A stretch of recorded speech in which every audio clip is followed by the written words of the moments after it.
El precio de la paz. Una historia de venganza y reivindicación. Prepárense para una historia que les dejará sin aliento.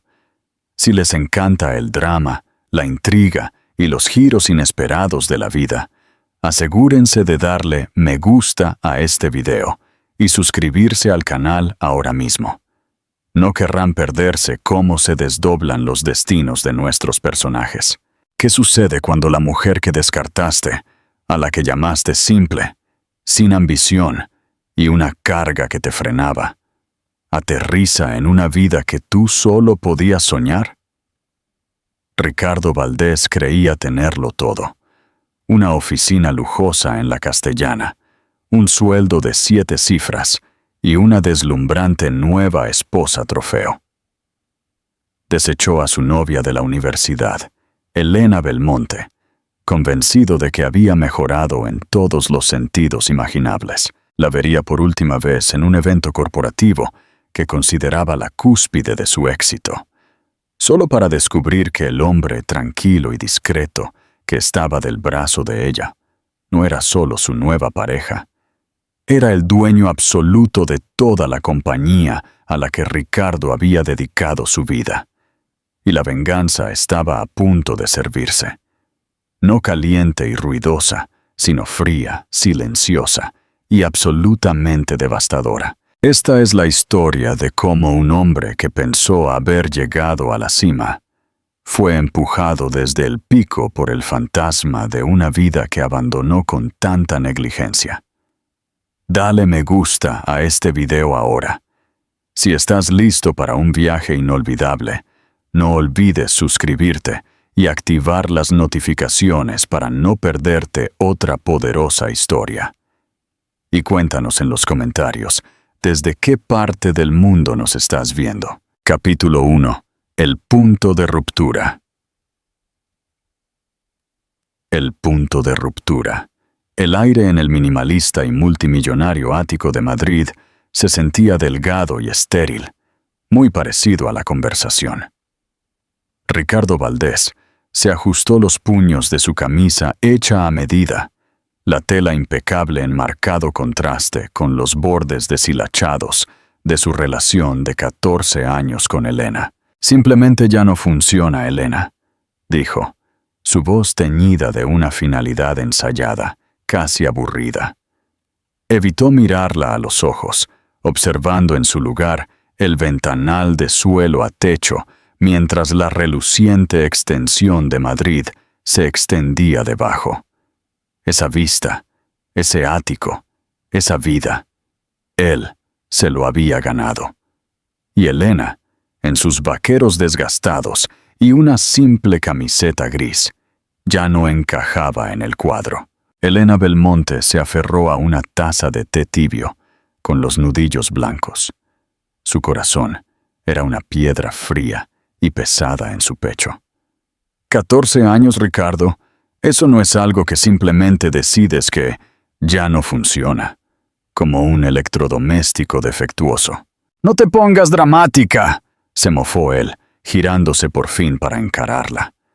Su mirada recorrió su figura y ella pudo sentir cómo él catalogaba sus defectos percibidos. La falta de maquillaje, su pelo recogido en una simple coleta, la ausencia de etiquetas de diseñador. Queremos cosas diferentes. Yo tengo metas, ambición. Estoy a punto de ser nombrado director gerente senior en el Grupo Capital Ícaro. Necesito una socia que complemente eso, alguien que prospere en ese mundo. Las palabras tácitas flotaron en el aire entre ellos.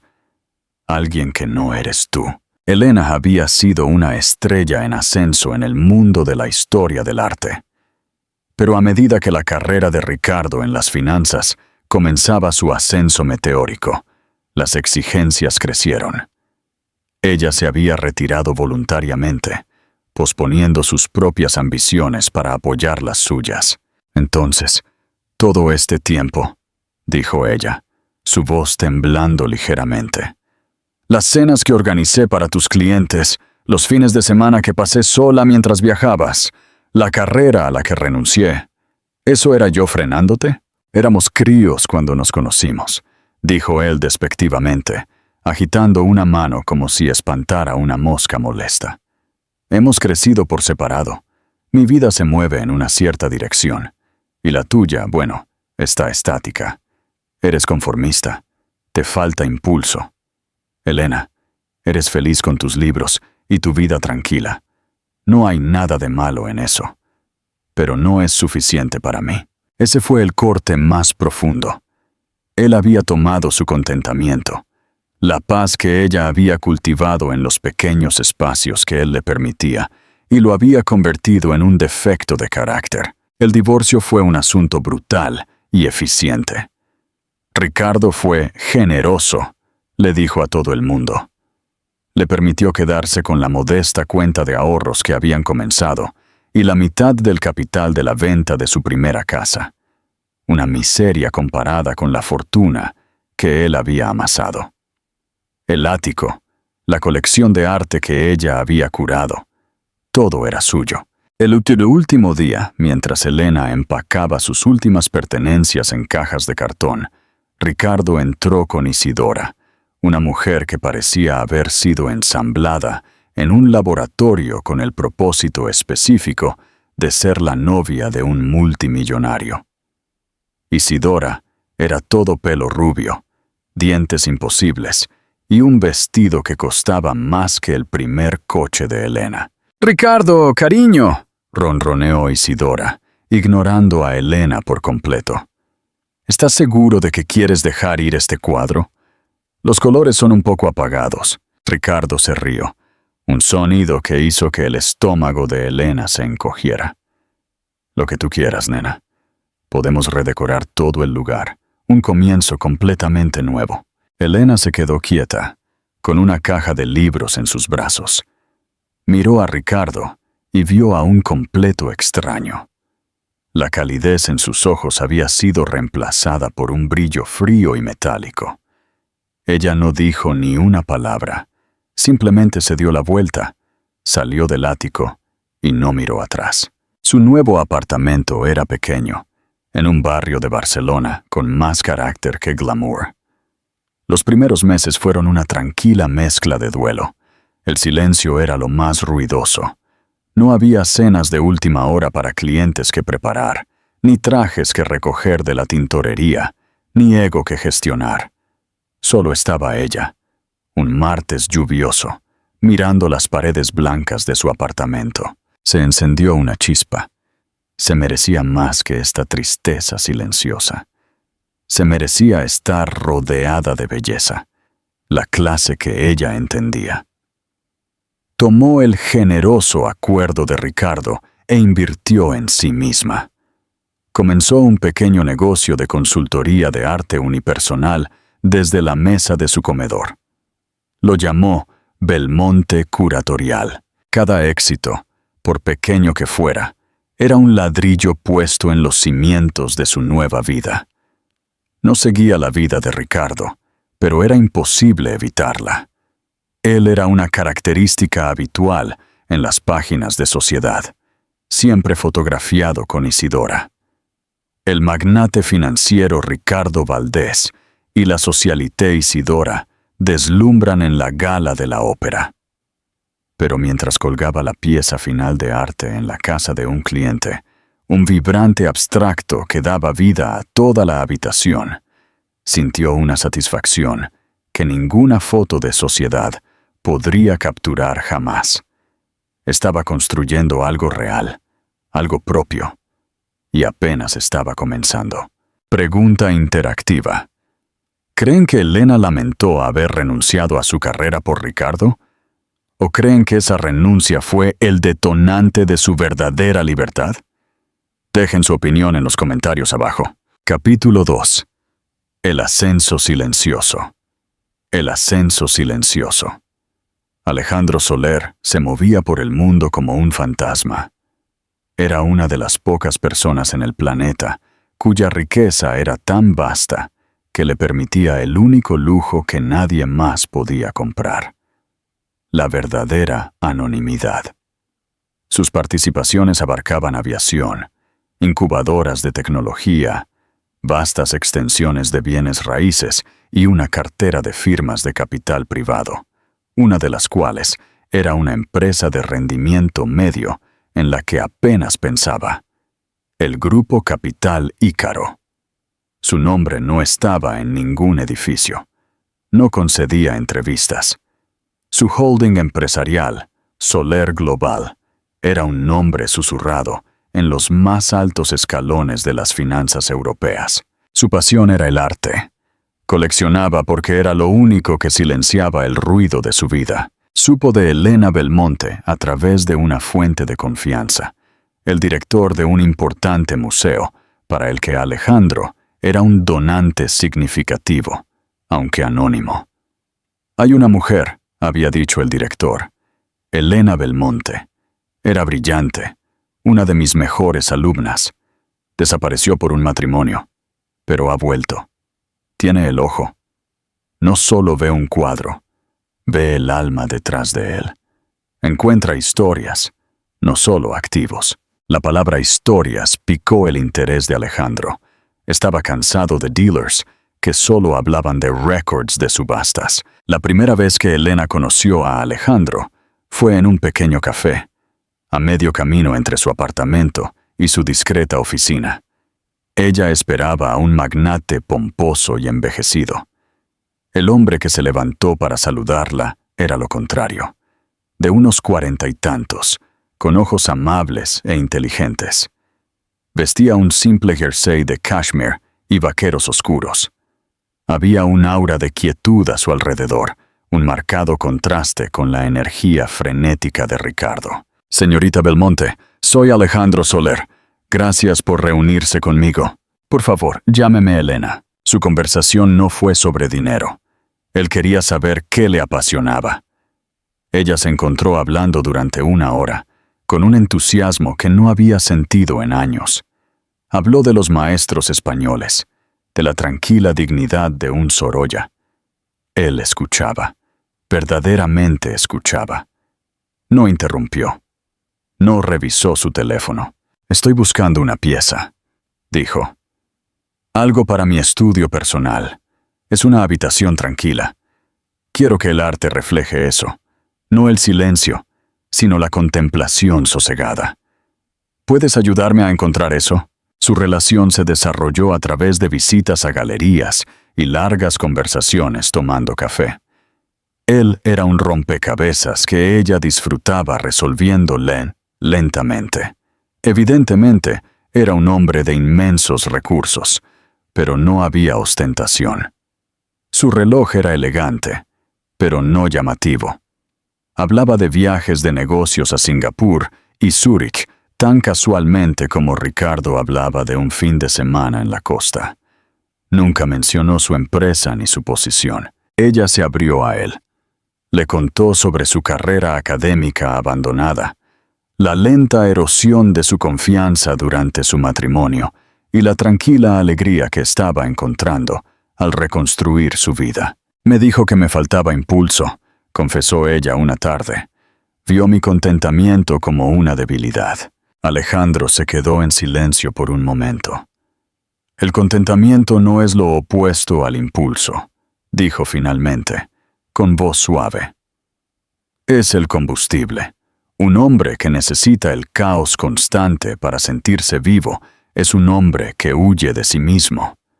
Una persona que puede encontrar la paz en una habitación tranquila. Esa es una persona que ya ha ganado». Sus palabras la envolvieron. Por primera vez, vio su propia naturaleza no como una desventaja, sino como una fortaleza. Una noche, él la invitó a cenar a su casa. Era un ático impresionante, que ocupaba toda la planta superior de un edificio histórico de Barcelona. El espacio era una obra maestra del lujo discreto. Había un pequeño Goya, un boceto de Dalí, un tapiz impresionante. «Esto es extraordinario, Alejandro», susurró ella. «De asombro. Es solo mi hogar», dijo él. «Es donde vengo a estar en calma». Fue en ese momento, con el sabor del buen vino en sus labios y el cómodo silencio entre ellos, que Elena se dio cuenta de que se estaba enamorando. No era la pasión frenética de su juventud con Ricardo. Era una corriente lenta y profunda, una sensación de volver a casa. Ella comenzó a gestionar toda su colección con un presupuesto que la hacía sentir mareada. Sus instrucciones eran siempre las mismas. Compra lo que es importante, Elena. Compra las historias que necesitan ser contadas. Una noche, acurrucados en el sofá, Alejandro estaba revisando documentos en una tableta. Solo una revisión rutinaria del tercer trimestre para una de nuestras adquisiciones, murmuró. Una firma de capital privado que compramos hace unos años. Son un poco agresivos para mi gusto, pero entregan buenos números. Su junta directiva está presionando por un gran acuerdo de fusión y adquisición. Su director ejecutivo está ansioso. Un verdadero tiburón, al parecer. ¿Cómo se llama la firma? Grupo Capital Ícaro, dijo él. El nombre la golpeó como un impacto físico. Ícaro Capital, la empresa de Ricardo. La empresa por la que ella había sacrificado su matrimonio. La empresa donde él era un tiburón. Miró el perfil de Alejandro, este hombre amable y tranquilo, que ahora era su mundo entero. Él hablaba de la firma de Ricardo como un activo menor, una línea en una hoja de balance. Él deslizó la pantalla hacia atrás. Apareció una cadena de correos electrónicos. Vio el nombre Ricardo Valdés en el asunto de un memo. Las piezas encajaron con una claridad horrible y vertiginosa. Alejandro no era solo rico, no era solo exitoso. Era el jefe de Ricardo. No solo su jefe, sino la autoridad máxima. La mano invisible. El dios en la máquina. El universo, al parecer, tenía un sentido del humor perverso. Todo este tiempo, Ricardo había estado subiendo una escalera, luchando por llegar a la cima, desesperado por la aprobación de un hombre que nunca había conocido. Y ese hombre ahora se estaba quedando dormido en el sofá, con la cabeza en el regazo de la mujer que Ricardo había tirado. Sintió una extraña y escalofriante calma. El drama que él había escrito para sus vidas, donde él era el héroe conquistador y ella. El prólogo olvidado estaba a punto de tomar un giro que él nunca podría haber imaginado, y el telón estaba a punto de levantarse. Si este giro del destino te ha impactado, deja un corazón en los comentarios. ¿Crees que Elena debería haberle contado a Alejandro sobre su pasado con Ricardo antes? Comparte tu opinión con nosotros. Capítulo 3. La gran entrada. La gran entrada. Ricardo Valdés se sentía invencible. Estaba al borde del acuerdo que cimentaría su legado en Grupo Capital Ícaro. Durante 6 meses, había estado liderando la adquisición hostil de una pequeña pero brillante firma de biotecnología llamada Biogenética. Fue una campaña despiadada y agresiva. Este era el acuerdo que finalmente le haría ganar el título de director gerente senior y el respeto que anhelaba. Su vida con Isidora era exactamente como la había diseñado. La perfecta compañera, hermosa y superficial. Sin embargo, a veces, en la oscuridad de la noche, se colaba una punzada de inquietud. Recordaba una época en la que la conversación significaba debatir arte o filosofía con Elena hasta las 2 de la mañana, con sus ojos encendidos por la pasión. Desterró el pensamiento. Esta era la vida mejor. Una tarde, él e Isidora estaban cenando en El Espejo, un restaurante de 3 estrellas Michelin. Estaba celebrando una victoria preliminar. Por nosotros, dijo, levantando su copa de Burdeos añejo, y por mi nuevo reino. Isidora se rió, chocando su copa contra la de él. Vi la pulsera de diamantes más divina en Cartier, cariño. Se vería perfecta con mi vestido para la gala, Ícaro. Ricardo apenas la escuchó. Sus ojos se habían desviado por el opulento comedor y se habían congelado. Allí, en una mesa apartada, estaba Elena. Pero no era la Elena que él recordaba. La mujer cansada y derrotada del ático se había ido. Esta Elena era radiante. Llevaba un vestido de seda verde esmeralda, simple pero exquisitamente cortado, que resaltaba la calidez de su piel. Se estaba riendo, un sonido genuino y desinhibido que parecía llenar el espacio a su alrededor. Y al hombre que estaba con ella, Ricardo entrecerró los ojos. No lo reconoció. Llevaba un traje caro y discreto. Su atención estaba centrada únicamente en Elena. Había una intimidad entre ellos que hablaba de algo profundo y real. Ricardo sintió una punzada caliente e inusual de celos. Era absurdo. Tenía a Isidora. Tenía todo. Entonces, ¿por qué la visión de su ex esposa, estática, luciendo tan vibrantemente feliz, se sentía como un insulto personal? ¿Quién es esa?, preguntó Isidora, siguiendo su mirada. ¿Es tu ex? Dios, ¿qué lleva puesto? No es nadie, espetó Ricardo, volviendo su atención a su plato. Pero su apetito había desaparecido. Vio al hombre poner una mano sobre la de Elena, su toque suave y posesivo. Vio la forma en que Elena lo miraba, con una adoración que una vez había reservado solo para Ricardo. Se dijo a sí mismo que no importaba. Probablemente estaba saliendo con algún profesor aburrido. La gala anual de Grupo Capital Ícaro era el evento de la temporada en el mundo financiero. Era una noche de pura autofelicitación. Y para Ricardo, era su coronación. Esto es todo, Isidora, dijo, ajustándose la pajarita en el espejo de su ático. Esta noche, todos verán quién dirige esta ciudad. Elena inicialmente había declinado la invitación de Alejandro a la gala. Alejandro había sonreído. Lo sé, y prometo que solo nos quedaremos una hora, pero esta es ineludible. La Junta me ha estado rogando que haga una aparición durante años. Y, añadió, sus ojos brillando, van a entregar un premio al negociador del año, y se espera que lo presente. Necesito a mi hermosa compañera allí para apoyarme.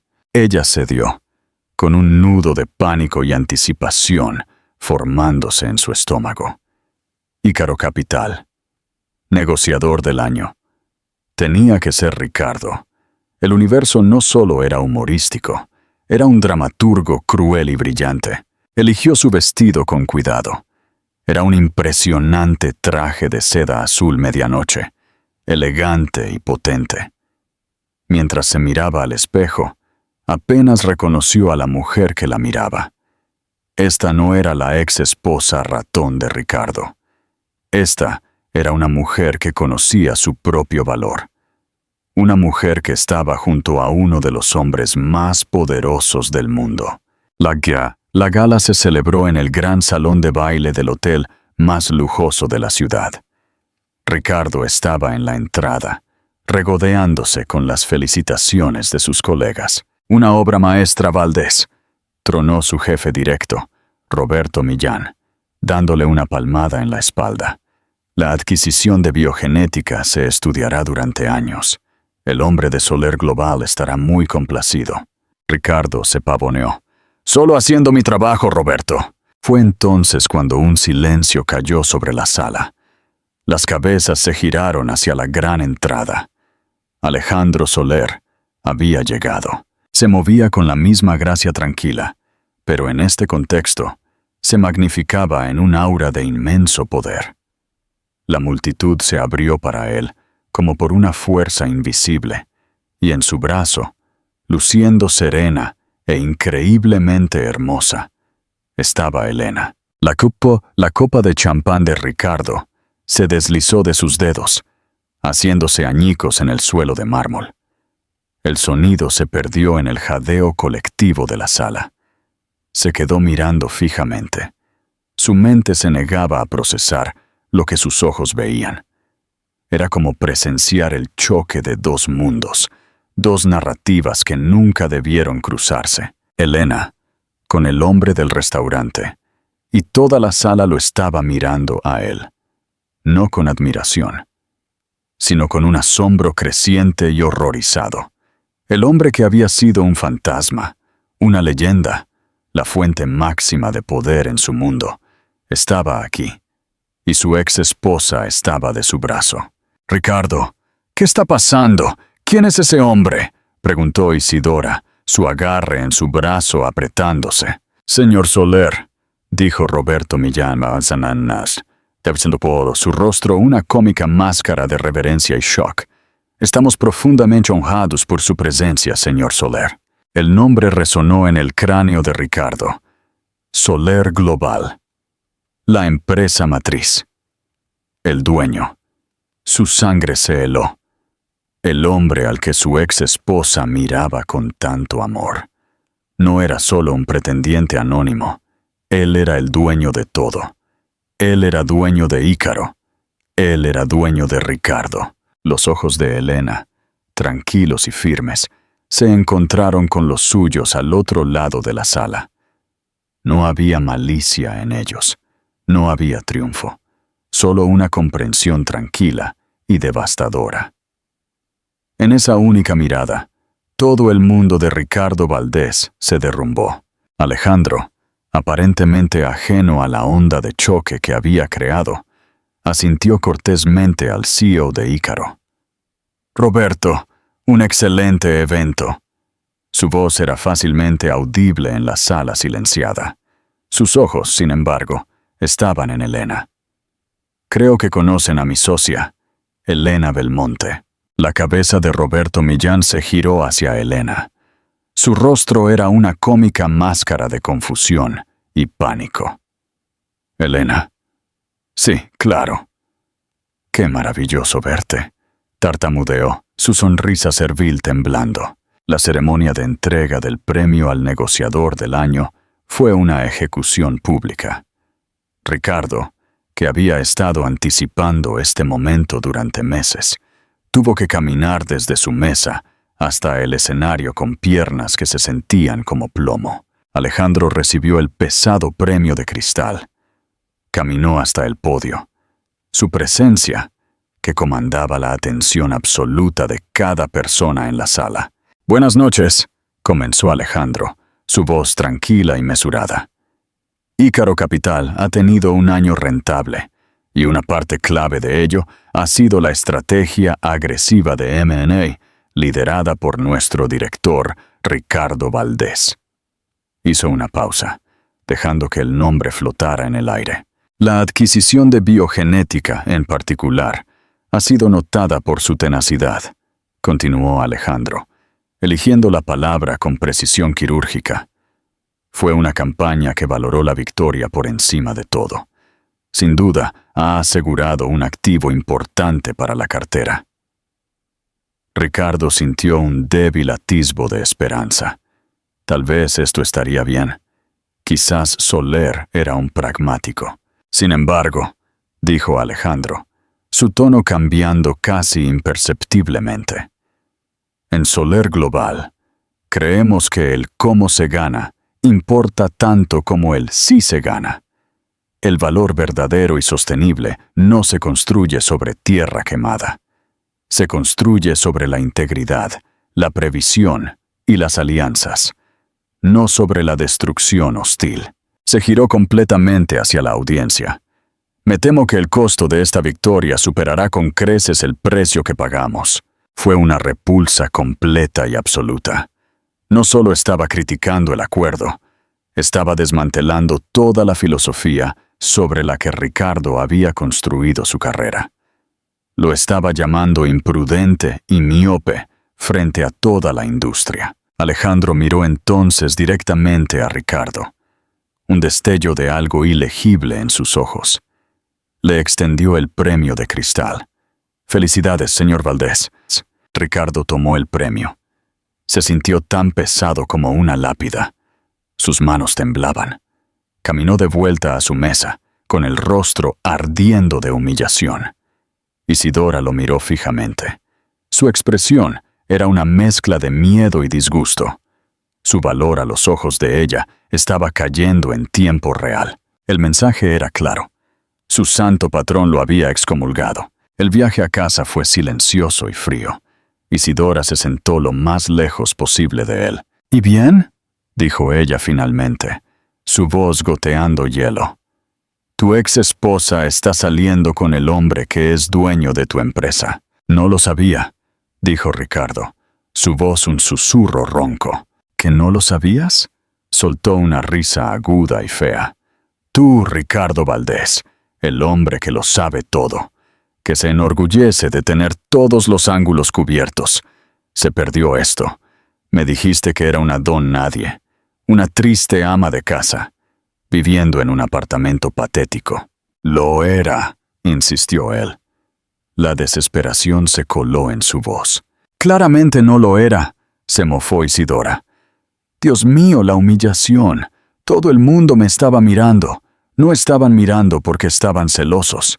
Me estaban compadeciendo». Ricardo no tuvo respuesta. Sabía con una certeza que lo heló hasta los huesos que su ventaja profesional había terminado. Alejandro Soler no había necesitado despedirlo. Simplemente lo había expuesto y el sistema haría el resto. Sería relegado hasta que no tuviera más remedio que renunciar. Pensó en la expresión tranquila de Elena. No era triunfante. Era algo mucho más devastador. Era indiferencia. Ella había dejado de preocuparse lo suficiente como para ser incluso una enemiga. La jugada de poder definitiva no era la venganza. Era la comprensión de que la persona que te agravió ahora era tan pequeña, tan insignificante, que ya no valía la energía emocional. Si la indiferencia de Elena te impactó fuertemente, deja un emoji de ye en los comentarios. ¿Crees que Ricardo se lo merecía? Dale, me gusta, y comenta con tu opinión. Capítulo 4. El camino a la libertad. Con Duong Den Tudó. Las consecuencias fueron más rápidas y brutales de lo que Ricardo Valdés pudo haber imaginado. El lunes después de la gala, entró en las oficinas de Ícaro y el ambiente estaba cargado con su obituario profesional. Roberto Millán, su antiguo campeón, lo llamó a su oficina. «Ricardo», comenzó Roberto, sin siquiera molestarse en ofrecerle un asiento. «Tendremos que reestructurar el liderazgo en la integración de biogenética. Dado el feedback del señor Soler, necesitamos un enfoque diferente, un toque más diplomático». «¿Petete, me estás quitando mi propio acuerdo?», preguntó Ricardo, las palabras con sabor a ceniza. «Ya no es tu acuerdo, Ricardo, es el acuerdo de la firma. Y la firma necesita proteger su relación con su dueño. Tus otros proyectos también serán reasignados. Necesitamos que des un paso atrás. Céntrate en la estrategia interna por un tiempo». Estrategia interna. El equivalente corporativo de Siberia. Lo estaban poniendo en el congelador, dejándolo marchitar hasta que captara la indirecta y renunciara. «Uki», Vida comenzó a desmoronarse. Isidora, al ver el manantial de dinero y estatus a punto de secarse, hizo las maletas en una semana. No hubo despedida con lágrimas, solo una nota fría dejada en la isla de mármol de la cocina. «No puedo estar asociada con este tipo de fracaso. Mi abogado se pondrá en contacto». Incluso se llevó el cuadro apagado que Elena había dejado atrás. Estaba solo en el ático estéril, el silencio ahora un peso aplastante. Un mes después de la gala, sonó su teléfono. Era un número no listado. «Hola», contestó con la voz apagada. «Ricardo, soy Elena». Se congeló, con el corazón martilleando contra sus costillas. Estoy en nuestra antigua cafetería, la cercana a la universidad. Tengo algo tuyo. Me gustaría devolverlo. Su voz era uniforme, sin inflexiones. No era una petición. La encontró en una pequeña mesa en la parte de atrás, con una taza humeante en sus manos. Parecía en paz. Él se sentó, sintiéndose como un suplicante. «Yo no planeé nada de esto, ¿sabes?», dijo ella en voz baja, mirando su taza. «No supe quién era Alejandro, de esa manera, hasta unas semanas antes de la gala. Nunca me propuse hacerte daño. Pudiste haberme advertido», graznó él. Ella finalmente lo miró, y sus ojos eran claros y directos. «¿Por qué? ¿Para que pudieras intentar manipular la situación? ¿Para que pudieras intentar usar mi relación con él en tu beneficio? El Ricardo que conocí lo habría hecho. El hombre que me dijo que yo era una carga que lo frenaba, lo habría visto como una oportunidad». Él se encogió. La verdad de sus palabras fue un golpe físico. «No estoy aquí para regodearme», continuó ella. «Estoy aquí porque finalmente estoy cerrando este capítulo de mi vida, y quiero hacerlo sin cabos sueltos». Empujó una pequeña caja de terciopelo por la mesa. Él la abrió. Dentro estaba el anillo de compromiso simple y elegante que le había dado hace 15 años. «Alejandro no es un hombre vengativo, Ricardo», dijo ella. «Es un constructor. No se complace en derribar cosas. Lo que dijo en la gala fue una evaluación de negocios. Fue su opinión honesta sobre tu trabajo. Para él, no fue personal». «Se sintió personal», murmuró Ricardo. «Lo sé», dijo ella, un atisbo de simpatía en su voz. «Porque para ti, todo es personal. Tu trabajo, tu dinero, tu estatus. Eso es lo que eres. Nunca entendiste que para mí siempre fue sobre nosotros, la sociedad. Cuando terminaste eso, no solo me dejaste, borraste el fundamento de tu propia vida. Has estado en caída libre desde entonces. Simplemente no te dabas cuenta». Se levantó, poniéndose el abrigo. «Alejandro ha establecido un brazo filantrópico de su empresa, la Fundación Soler. Me ha pedido que dirija su nueva división de arte y cultura. Estaré dotando a museos, financiando becas para jóvenes artistas. El trabajo que soñé hacer cuando tenía 20 años.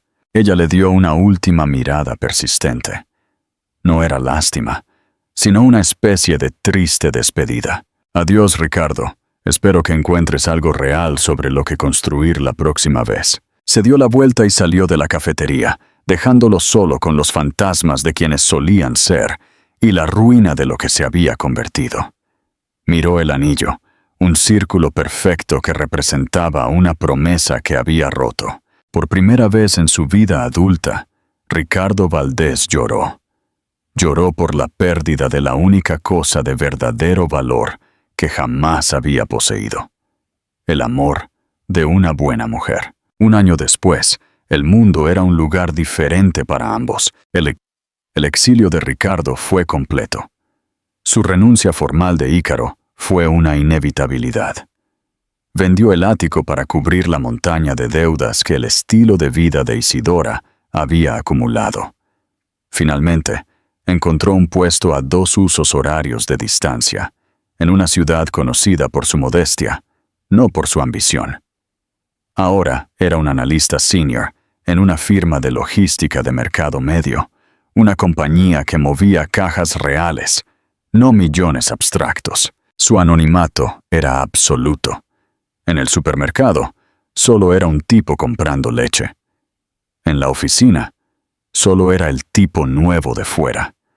El respeto, la envidia, el miedo que había comandado se habían ido. Despojado de su título y de su audiencia, se vio obligado a sentarse con el hombre que quedaba. No le gustaba la compañía. Mientras tanto, en una soleada oficina con vistas al Paseo de Gracia, Elena Belmonte Soler firmó la subvención final del trimestre. Su nuevo nombre, que había adoptado después de una boda tranquila en la campiña toscana, se sentía menos como un cambio y más como una realización.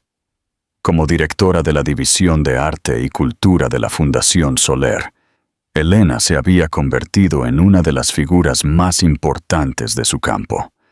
No solo escribía cheques, construía programas, estaba literalmente reescribiendo la historia del arte, dando voz a los silenciados y sacando a la luz historias olvidadas.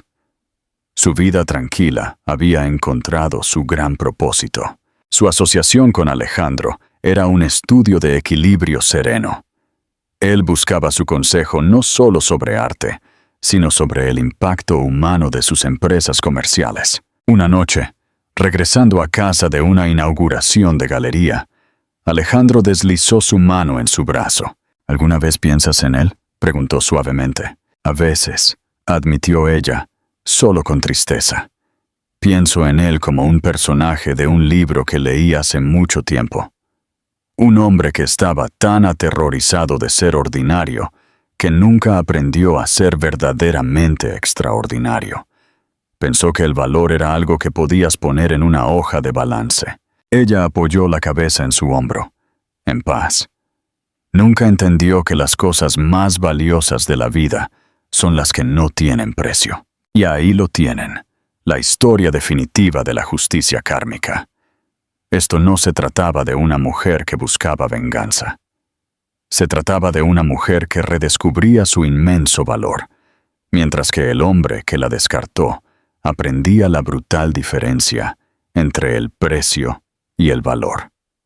Ricardo Valdés persiguió los premios vacíos y relucientes del mundo, solo para descubrir que el verdadero tesoro era la persona que dejó atrás. La victoria de Elena fue darse cuenta de que nunca estuvo destinada a ser una jugadora en su juego. Ella era la dueña de un juego completamente diferente. Uno jugado con integridad, pasión y gracia. Si te encantó esta historia de reivindicación y la poderosa verdad de que el valor de una persona nunca se define por la opinión de otro, asegúrate de darle me gusta y contarnos tu momento favorito en los comentarios abajo. ¿Qué crees que será lo próximo para Ricardo Valdés? ¿Crees que logrará construir algo significativo? No te muevas. Si crees que un hombre puede cambiar de verdad, dale me gusta ahora mismo y suscríbete al canal para ver si Ricardo Valdés finalmente ha aprendido la lección de su vida. Capítulo 5. El precio de la redención. Han pasado más de 2 años desde la fatídica noche de la gala. La vida de Ricardo Valdés ahora se mide en una dolorosa mediocridad. Ya no contempla el reluciente horizonte de Madrid, sino la escalera de incendios de un edificio de apartamentos de poca altura en una modesta ciudad. Trabaja en una empresa de logística donde los números son realidad, no ilusión. La soledad ya no es un castigo, es un espejo. Se ve obligado a enfrentarse a sí mismo sin adornos, y por primera vez, ve el vacío. Ya no se lamentaba por la pérdida de dinero o poder. Se lamentaba por la pérdida de su verdadero valor. La caja de terciopelo que contenía su antiguo anillo de compromiso todavía se sentaba en su mesa de café. Un testimonio físico de la promesa que había roto. Era lo único que quedaba de su antiguo matrimonio que no había vendido. Una carta de arrepentimiento. Ricardo sabía que para avanzar de verdad necesitaba una última cosa. No el perdón, sino una confesión a la persona a la que más había herido. Escribió una carta, no un correo electrónico o un mensaje instantáneo, sino una nota escrita a mano en papel simple. La envió no a la oficina de Alejandro Soler, ni a la dirección de casa de Elena, sino a la Fundación Soler, de la que Elena era ahora la directora. La carta contenía solo 2 frases. Quiero devolver un último favor. Solo pido 20 minutos de su tiempo. No para un trabajo, sino para un cierre. Unas semanas después, sonó su teléfono. Esta es la oficina de la Fundación Soler. El señor Soler se reunirá con usted en el café de la Fundación este jueves a las 10 en punto. Exactamente 20 minutos. El corazón de Ricardo palpitó. Sabía que esta era su única oportunidad para desprenderse de la piedra más pesada de su corazón. El enfrentamiento frío. El café de la Fundación Soler estaba en la planta baja de un edificio histórico, donde la luz inundaba las paredes adornadas con obras de jóvenes artistas. Era un espacio cálido, un marcado contraste con la frigidez de Ícaro Capital. Alejandro Soler ya estaba esperando. Vestía una camisa de lino sencilla, y la calma que emanaba de él hacía que Ricardo se sintiera pequeño. No porque Alejandro fuera rico, sino porque estaba en paz. «Gracias por venir, Valdés», dijo Alejandro, en un tono profesional y sin emociones. «La señora Soler me pidió que lo viera. Tengo 20 minutos». Ricardo no se sentó directamente enfrente. Se sentó ligeramente en ángulo, un gesto de sumisión. «No vine a pedir un trabajo, ni mis propiedades de vuelta», comenzó Ricardo, con la voz áspera por la tensión. «Sé que arruiné mi carrera. Lo acepto. Vine a devolver algo». Colocó la caja de terciopelo sobre la mesa y se la deslizó a Alejandro. «Este es el anillo de compromiso. Le dije a Elena que lo vendiera, pero ella lo devolvió. Esa fue la promesa que rompí. Quería que supieras que lo guardé durante 2 años como un recordatorio. Ahora te lo devuelvo al hombre que ella eligió. Te lo entrego». Alejandro miró la caja, luego a Ricardo. «¿Por qué no lo enviaste por correo?» «Porque tú eres la verdad que no puedo dejar de ver», respondió Ricardo, mirándolo directamente a los ojos. «Tú viste a Elena no solo como una mujer, sino como una socia. Viste su valor en la galería, mientras yo solo lo veía en mi sala de estar. Necesito decir esto frente al hombre que me enseñó esa lección. No te vengaste de mí. Solo juzgaste mi trabajo, y yo fallé». Justo cuando el reloj dio las 10:20, la puerta se abrió. Elena Belmonte Soler entró. Llevaba un traje ligero y elegante. Vio a Ricardo y contuvo la respiración. No lo esperaba allí, o al menos fingió no esperarlo. «Alejandro», dijo ella. Tu voz un poco tensa. «¿Has terminado?» «No», respondió Alejandro, señalando a Ricardo con la cabeza. «Acaba de devolver el anillo». Elena se acercó. Su mirada recorrió el anillo y luego se posó en Ricardo. No sintió odio, solo agotamiento y una compasión distante. «Dijiste que devolviste todo», dijo Elena en voz baja. «Entonces, ¿qué más quieres, Ricardo?» Pregunta interactiva. Si fueras Elena después de encontrar la felicidad, ¿perdonarías a Ricardo y lo olvidarías? ¿O mantendrías su arrepentimiento como una lección para el futuro? Deja tu opinión en los comentarios. Redención y cierre. Ricardo miró a Elena, la mujer a la que había llamado estática. Ahora era la fuente de un imperio de arte y caridad. «No he venido a pedir perdón», dijo Ricardo, su voz sincera, sin rastro de falsedad. «Sé que causé un gran daño. He venido a decir que tenías razón. No eres una carga. Soy yo quien carece de ambición. La grandeza no es el dinero que gano, sino el propósito que destruyo». Se quedó mirando el anillo. Este anillo fue una vez un símbolo de posesión. Lo devuelvo para decirte, eres libre. Lo has sido desde el día en que te fuiste. He aprendido esa lección. Ya no soy un tiburón.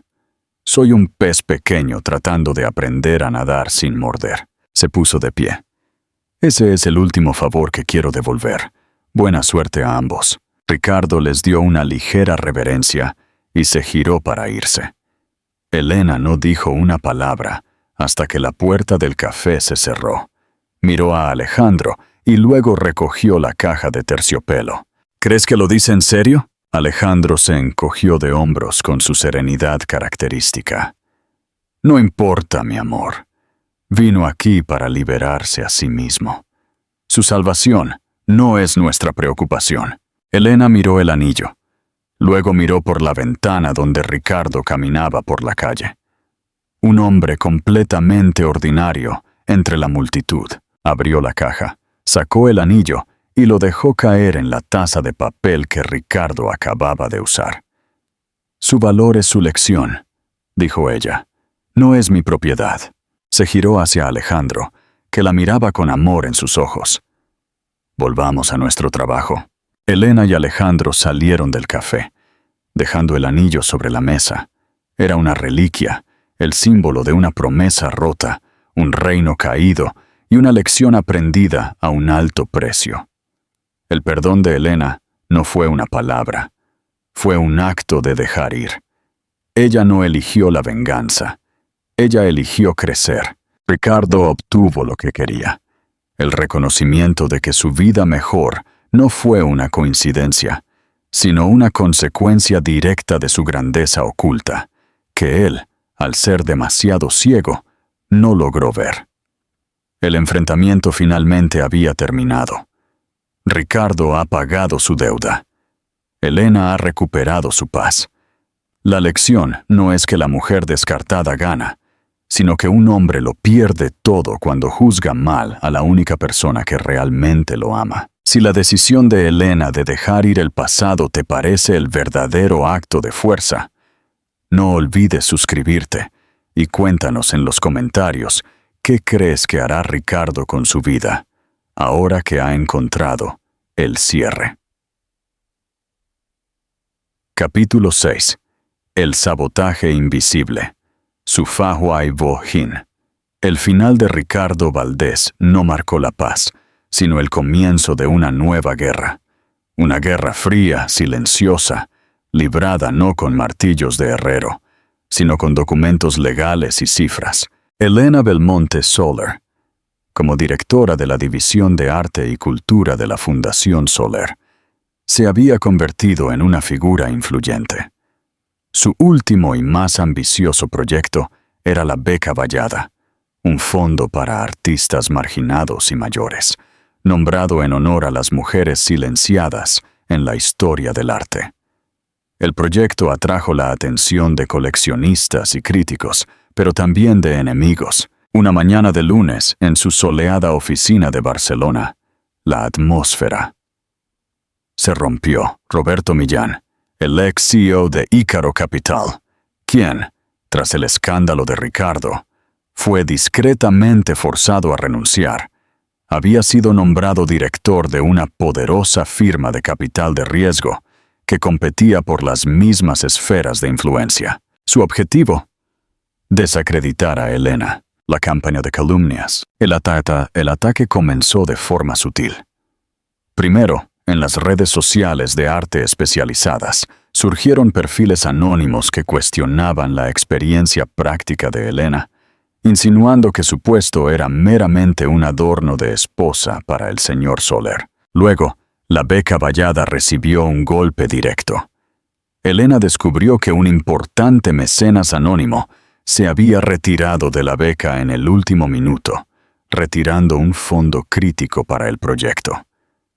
El director del mecenas no ofreció explicaciones, solo un mensaje seco. Cambios estratégicos. Elena sintió el escalofrío familiar del viejo corporate de Madrid. No era una batalla de egos, era un sabotaje invisible diseñado para hacerla fracasar en el lugar donde se sentía más fuerte. Su propósito: están tratando de hacerme ahogar en mi propia pasión, le dijo Elena a Alejandro una noche, mientras revisaba documentos en el ático. Alejandro se quedó en silencio, observando las declaraciones. Esto no es una coincidencia, mi amor. La firma que compró el mecenazgo anónimo pertenece a una red controlada por Millán. Él no quiere que fracases. Quiere que te vean como la debilidad de Soler Global. Elena se enderezó. Había un brillo peligroso en sus ojos. Están equivocados. Ya no soy la debilidad de nadie. El contraataque de la curadora. La semana siguiente, el sabotaje se intensificó. Una prestigiosa galería canceló una exposición vital para uno de los artistas beneficiarios de la fundación, citando dudas sobre la calidad de la curaduría. El mensaje era claro. La firma de Elena Belmonte no es confiable. Alejandro quiso intervenir con su poder financiero, aniquilando a Millán con una llamada o una adquisición. No, Alejandro, dijo Elena, sosteniendo su mano. No vas a usar el dinero. Ricardo me enseñó que la fuerza bruta solo crea ceniza. Tengo que ganar esto usando mi valor, no el tuyo. Tengo el ojo. Tengo la historia. Elena ideó un plan que demostró su profundo conocimiento del arte y del ego. Se centró en la exposición cancelada. Sabía que la galería había cancelado porque Roberto Millán, a través de su influencia, le había prometido a esa galería una pieza de arte invaluable que Alejandro poseía en privado. Un boceto de Goya. Elena confrontó al director de la galería. Sé que cancelaste nuestra exposición porque el señor Millán te prometió que mediaría para que consiguieras el boceto de Goya de Soler Global. El director palideció. ¿Cómo lo sabes? Porque soy la única persona que puede autorizar la venta o préstamo de la colección privada del señor Soler. Y te aseguro que no lo haré. Pero, Elena sonrió. Sin embargo, puedo ofrecerte algo más valioso que una pieza a la venta. Te ofrezco algo para la historia. Pregunta clave. Si fueras Elena, ¿qué le ofrecerías al director de la galería para revertir el sabotaje de Millán? ¿Algo que valga más que el boceto de Goya? Piensa como curadora y comenta. El valor de la historia. La jugada de Elena fue simple y brillante.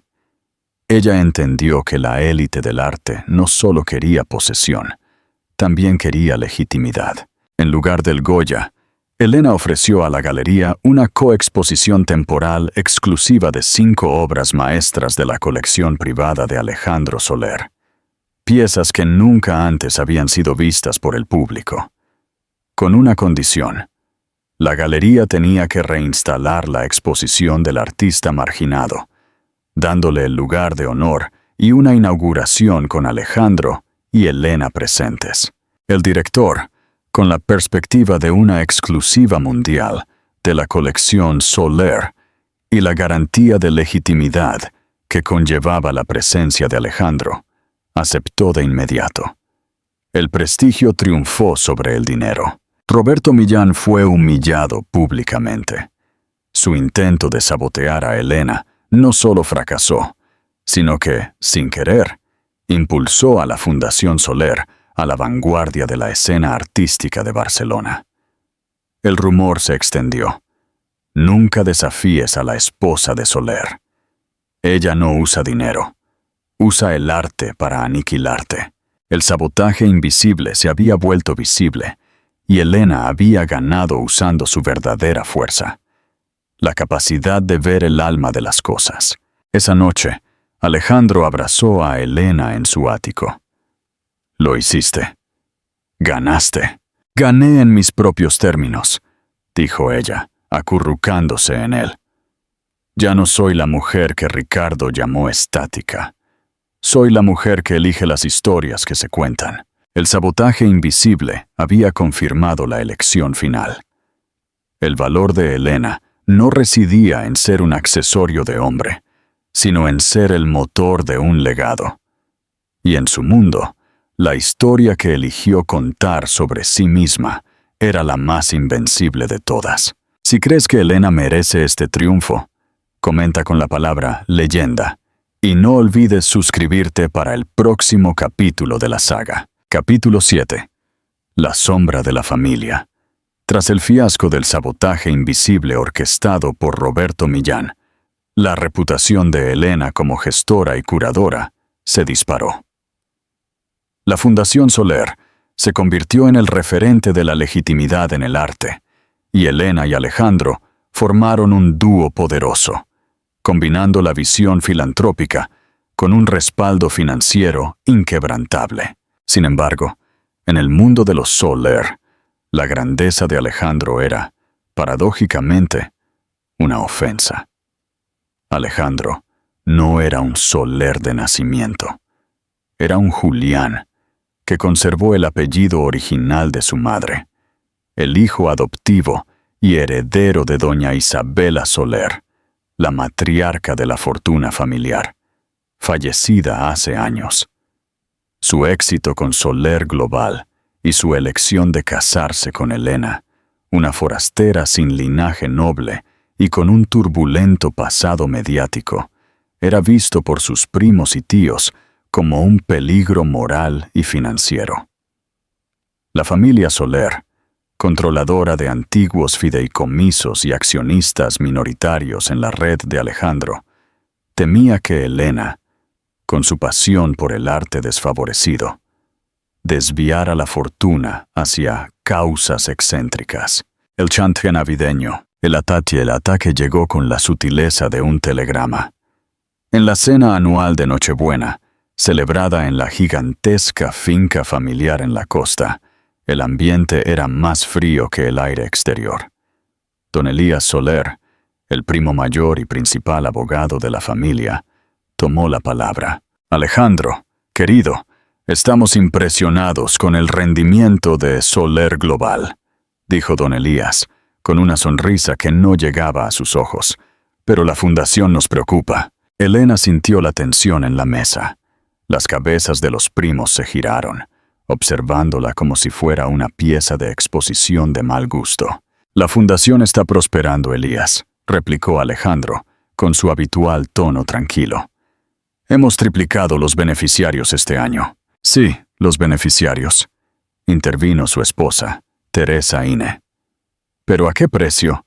Hemos notado que tu esposa, Elena Payemasa, ha solicitado la liberación de un antiguo fideicomiso creado por tu madre, Isabela, originalmente destinado a la preservación de obras de arte religioso para la diócesis local. Elena intervino, su voz clara como el cristal. Ese fideicomiso está sin usar. La beca vallada cumple mejor con el espíritu de doña Isabela, ayudando a las almas creativas que la Iglesia ignora. Don Elías dejó caer la bomba, bajando la voz a un susurro amenazante que solo la mesa principal podía escuchar. «O devuelves el fideicomiso para su propósito original, Alejandro», dijo, deslizando una carpeta hacia Alejandro. «O publicaremos un informe de auditoría que detalla irregularidades fiscales menores de hace una década en la fundación.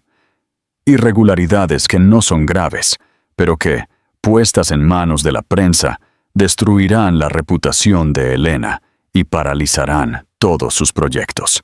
El chantaje era directo. La paz de la fundación y la reputación de Elena, a cambio del dinero de Isabela. Pregunta interactiva. ¿Debería Alejandro usar su poder e influencia para aplastar a la familia, como lo hubiera hecho el viejo Ricardo Valdés? ¿O debería Elena, con su nueva ética, encontrar una manera de neutralizar el chantaje sin destruir a la familia de Alejandro? Vota y comenta con tu opinión. El Landida. Legado oculto de Isabel.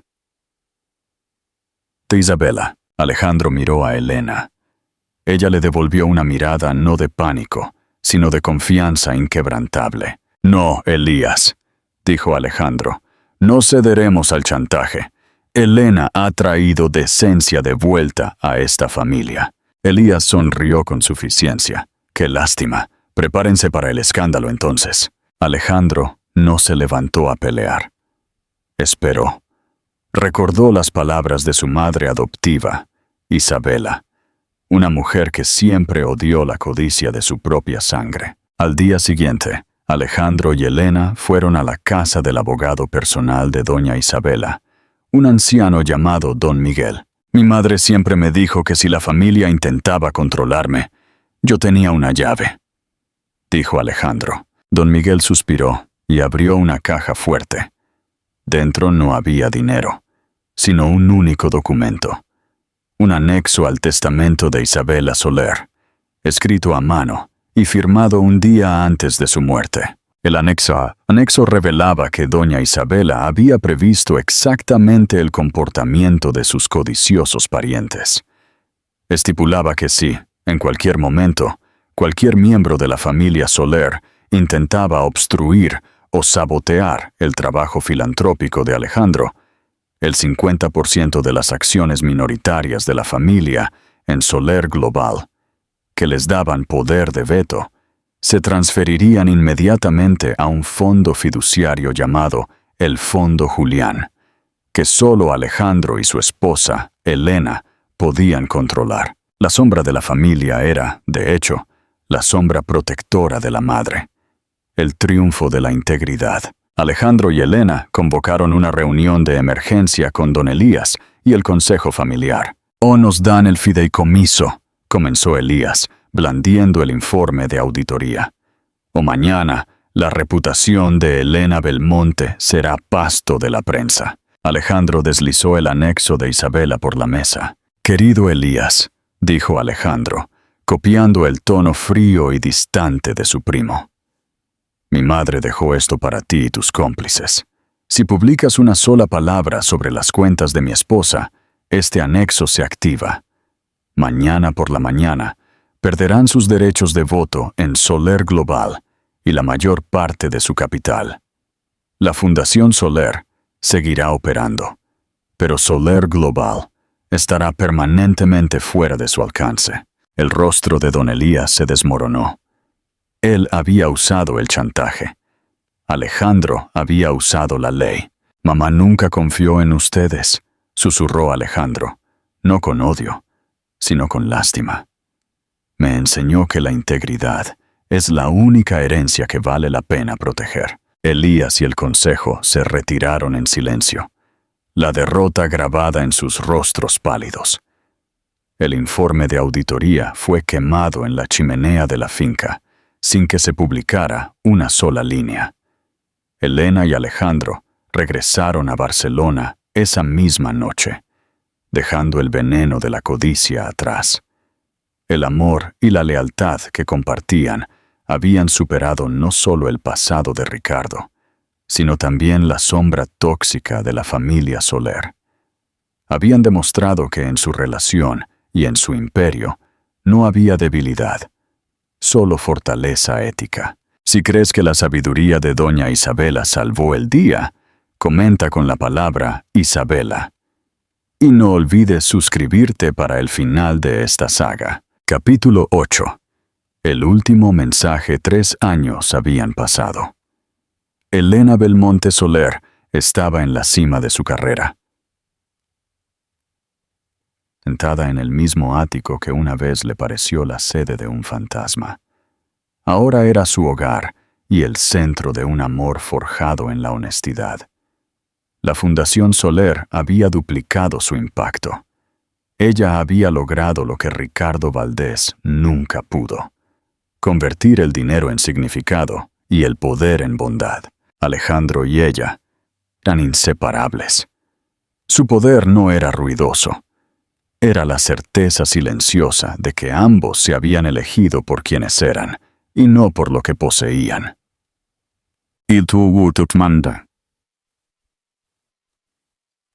Tasma. En su vida tranquila, Ricardo Valdés, de logística de mercado medio, había aprendido a coexistir con la soledad.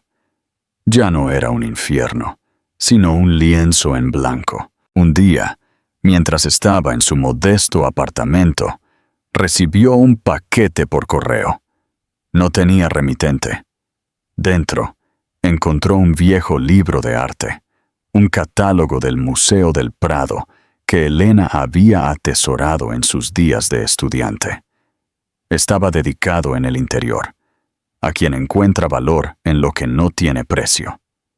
La letra era de Elena, pero la dedicatoria estaba firmada por Alejandro Soler, y junto al libro un sobre. Dentro, un único cheque.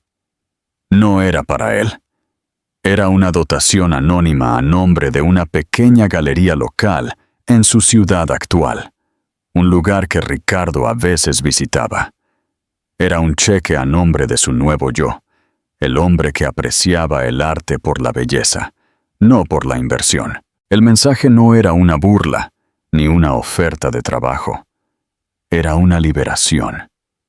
Elena, a través de Alejandro, le estaba diciendo que la deuda estaba pagada, no con dinero, sino con la aceptación de su nueva identidad. Ricardo, el hombre que una vez despreció el contentamiento, sintió una paz inesperada.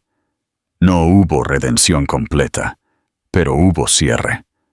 Su vida seguía siendo humilde, pero por primera vez era suya. Miró el cheque, lo rompió y lo tiró a la basura. Sabía que su valor no residía en el dinero de otro. La reflexión de la curadora, Elena, ajena a la destrucción del cheque, estaba en su oficina, mirando un Vermeer que había adquirido para la fundación.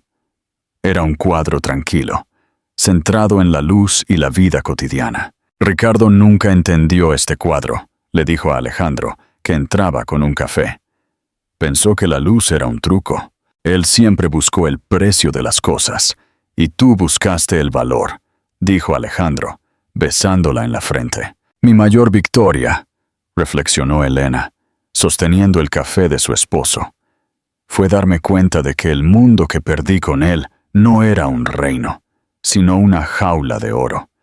Y mi supuesta falta de impulso era en realidad mi paz interior, esperando la tierra adecuada para crecer. La historia de Ricardo Valdés terminó en soledad, pero con una lección aprendida. La historia de Elena Belmonte Soler terminó en luz, con un propósito inquebrantable. El verdadero triunfo no fue la venganza kármica, sino la claridad. Elena no se convirtió en la enemiga de Ricardo. Ella se convirtió en la medida de su propia vida, la vara con la que midió su caída y su lenta, pero significativa, reconstrucción. Y así concluye nuestra saga.